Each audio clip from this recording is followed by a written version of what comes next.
Psychology మూర్తిమత్వం. ఈ chapter నుంచి first video అయిపోయింది, ఇది సెకండ్ వీడియో. తల్లిదండ్రులపై సమానమైన ప్రేమ గల ఒక అమ్మాయి నీకు అమ్మ ఇష్టమా నాన్న ఇష్టమా అని అడిగి ఒకరి పేరు చెప్పమంటే ఆ అమ్మాయి ఎదుర్కొనేటటువంటి సంఘర్షణ, ఉపగమ సంఘర్షణ. ఇవి ఇంతకుముందు ఎగ్జామ్స్లో ప్రీవియస్ బిట్స్ అనమాట, అడిగినటువంటి బిట్స్. కాబట్టి దీన్ని బట్టి ఇంకెలాంటి బిట్స్ ఇస్తారన్నది గెస్ చేసి ప్రిపరేషన్ అనేది ఫాస్ట్ చేసుకోవాలి. ఓకే. ఈ గ్రంథి స్రావకం ఎక్కువగా ఉంటే వ్యక్తి ప్రభావశీలిగా అత్యాసపరుడిగా ఉంటాడు. థైరాక్సిన్. ఈ గ్రంథి స్రావం ఎక్కువగా ఉంటే వ్యక్తి ప్రభావశీలిగా అత్యాసపరుడిగా ఉంటాడు. థైరాక్సిన్. ఎరిక్సన్ ప్రకారము ఉత్తర శైశవ దశలో పిల్లవాడు ఎదుర్కొనే మనోసాంఘిక క్లిష్ట పరిస్థితి స్వయం ప్రతిపత్తి వర్సెస్ సందేహం. ఎరిక్సన్ ప్రకారము ఉత్తర శైశవ దశలో పిల్లవాడు ఎదుర్కొనే మనోసాంఘిక క్లిష్ట పరిస్థితి స్వయం ప్రతిపత్తి వర్సెస్ సందేహం. Next 31 bit. భోజనం సమయానికి బంధువులు ఇంటికి వెళ్ళిన రాజేష్ తనకు ఆకలి అవుతున్నా ఇప్పుడే భోజనం చేసి వచ్చానని చెప్పడంలో రక్షక తంత్రం ఏమిటి? ప్రేరకం తారుమారు. భోజనం టైంకి బంధువుల ఇంటికి వెళ్ళినప్పుడు భోజనం చేయమన్నప్పుడు ఏమంటారు? ఇప్పుడే తిని వచ్చాను అని చెప్పడం. తను ఆకలిగా ఉన్నా కూడా అలా చెప్పాడు కాబట్టి అది ఏ రక్షణ తంత్రంలోకి వస్తుంది అంటే ప్రేరకం తారుమారు. నెక్స్ట్ పరిశీలన అభ్యసనంలో వ్యక్తి నమూనా మరొక వ్యక్తితో మమేకమై అతని ప్రవర్తనాంశాలను ఉద్దేశపూర్వకంగా స్వీకరించే మానసిక ప్రక్రియనే తదాత్మీకరణం అని అంటారు. పరిశీలన అభ్యసనంలో వ్యక్తి నమూనా మరొక వ్యక్తితో మమేకమై అతని ప్రవర్తనాంశాలను ఉద్దేశపూర్వకంగా స్వీకరించే మానసిక ప్రక్రియనే తదాత్మీకరణం అని అంటారు. Next bit. వ్యక్తి సంరక్షణ అనే సద్గుణాన్ని సాధించుకునే మరో సాంఘిక క్లిష్ట పరిస్థితి. వ్యక్తి సంరక్షణ అనే సద్గుణాన్ని సాధించుకునే మరో మనోసాంఘిక క్లిష్ట పరిస్థితిని ఏమంటారు అంటే ఉత్పాదకత వర్సెస్ స్తబ్దత. నెక్స్ట్ బిట్ చూడండి. వ్యక్తిత్వ పోటీలో సరిగా మాట్లాడలేకపోయినా స్నేహితుల ఎగతాళికి గురైన అమ్మాయి కొన్ని రోజులు బాధపడింది. తర్వాత ఆ సంఘటన జరిగిన విషయమే మర్చిపోయింది. ఇక్కడ ఉపయోగించినటువంటి రక్షక తంత్రం ఏమిటంటే దమనం. ఫస్ట్ ఏంటి? వాళ్ళు ఎగతాళి చేసినప్పుడు ఆ అమ్మాయి బాధపడింది, కానీ ఆ తర్వాత మర్చిపోయిందనమాట. దాన్ని ఏమంటారు అంటే దమనం అని అంటారు. ఇంపార్టెంట్ ఈ బిట్ చూసుకోండి, ప్రతి బిట్ ఇంపార్టెంటే. కానీ వాళ్ళు అడిగినప్పుడు మనకి ఈజీగా అనిపిస్తే కానీ రాంగ్ పెట్టేస్తాం కాబట్టి ప్రాక్టీస్ అనేది చాలా ముఖ్యం. ప్రాక్టీస్ చేస్తే తప్పకుండా ఇలాంటి బిట్స్ ఈజీగా ఆన్సర్ చేయగలుగుతాం. నెక్స్ట్ బిట్ చూద్దాం. మూర్తిమత్వానికి సంబంధించి క్రింది వాణిలో సరికాని ప్రవచనం. కరెక్ట్గా క్వశ్చన్ చూసుకోవాలి, సరైనదా సరికానిదా అని.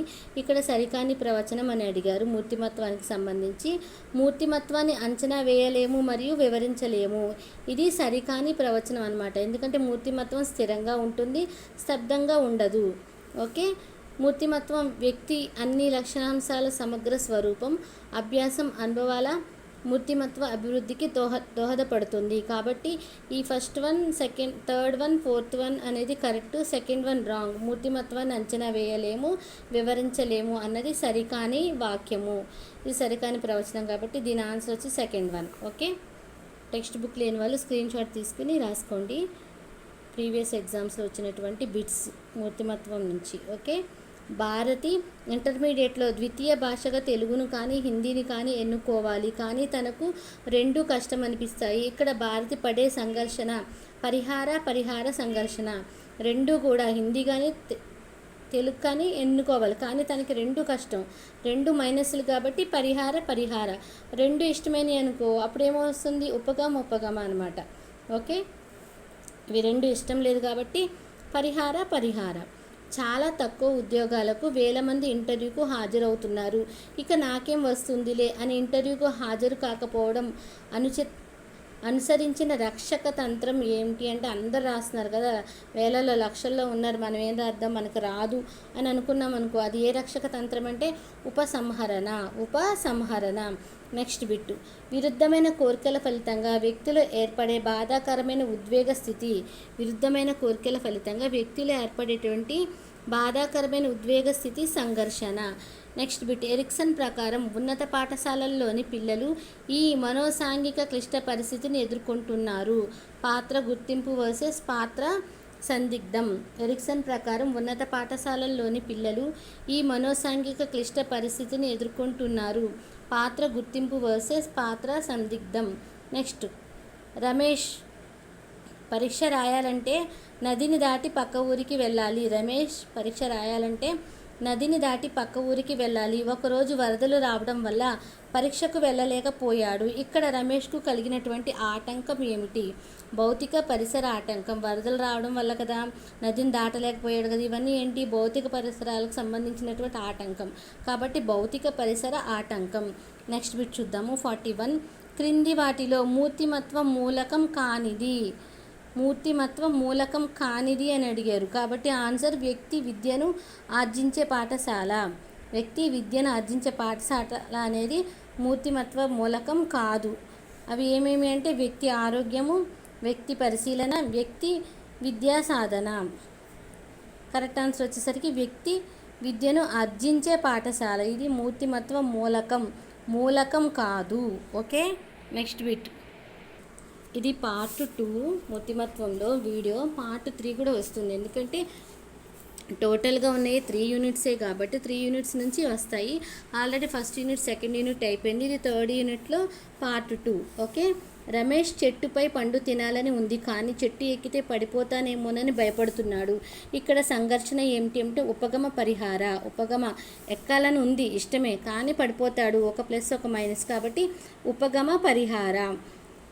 మీకు ఇలాంటి మరిన్ని వీడియోస్ కావాలంటే సబ్స్క్రైబ్ చేయండి, లైక్ చేయండి. లైక్ చేయడం ద్వారా మీకు ఇలాంటి వీడియోస్ కావాలని నాకు అర్థమవుతుంది. మరిన్ని వీడియోస్ చేస్తాను. Next bit. ఒక స్త్రీ పురుషుడు వివాహం చేసుకోవాలనుకున్నారు, కానీ వారి కులాలు వేరవడం వల్ల పెద్దలు వారి వివాహానికి అంగీకరించలేదు. ఇక్కడ అంగీకరించలేదు చూసుకోండి. ఇక్కడ వారికి కలిగినటువంటి ఆటంకం ఏంటంటే సాంఘిక పరిసర ఆటంకం. ఇంతకుముందు కూడా వచ్చింది కదా. కాబట్టి ఇక్కడ ఏంటి? పెద్దలు అంటే సమాజం అన్నమాట. తర్వాత ఇంకా వివాహానికి అంగీకరించలేదు, వేరే వేరే కులాలు కాబట్టి ఇదేంటి? సాంఘిక పరిసర ఆటంకం. క్వశ్చన్ వేరుంటుంది కానీ ఆన్సర్స్ మాత్రం ఇంచుమించుగా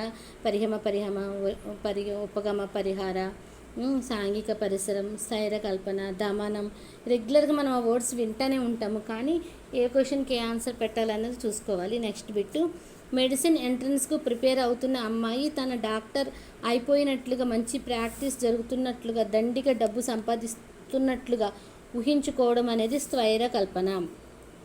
ప్రాక్టీస్ చేస్తున్నట్టు, డబ్బులు బాగా వస్తున్నట్టు ఊహించుకోవడం ఏంటది? స్థైర కల్పన.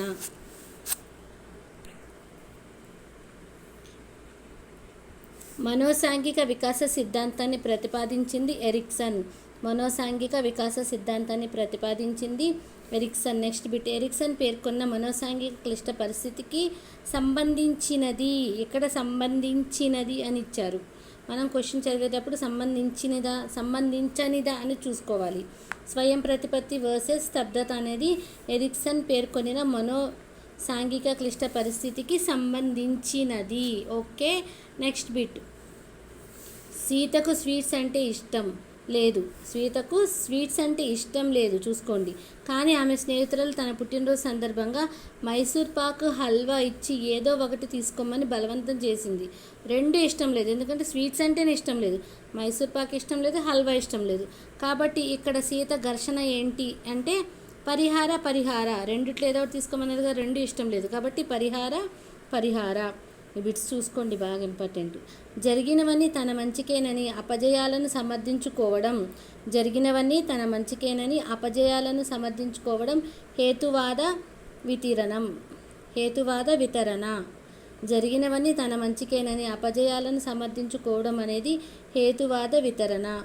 వ్యక్తి ఆలోచన శక్తి, వివేచన శక్తి, ధారణ సామర్థ్యం, తెలివితేటలు మానవ మెదడులోని ఈ భాగం యొక్క నిర్మాణం పనితీరుపై ఆధారపడి ఉంటుంది అంటే మస్తిష్క వల్కనం. మరిన్ని విషయాలు తెలుసుకోవాలంటే, మరిన్ని కొత్త బిట్స్ తెలుసుకోవాలంటే లైక్ అండ్ సబ్స్క్రైబ్.